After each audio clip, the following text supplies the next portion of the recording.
كيف نقول بالإنجليزية تمرين؟ exercise. تعلم كل يوم 10 كلمات بالإنجليزية. كيف نقول تغذية؟ nutrition. كيف نقول مرونة؟ flexibility. لايك للفيديو إذا عرفت هذه الكلمات.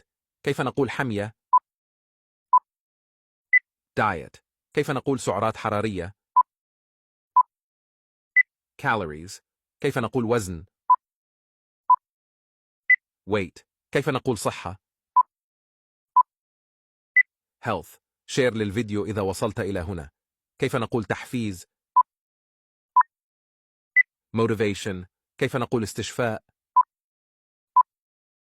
recovery. اكتب في التعليقات كم تحصلت على 10. كيف نقول تحمل؟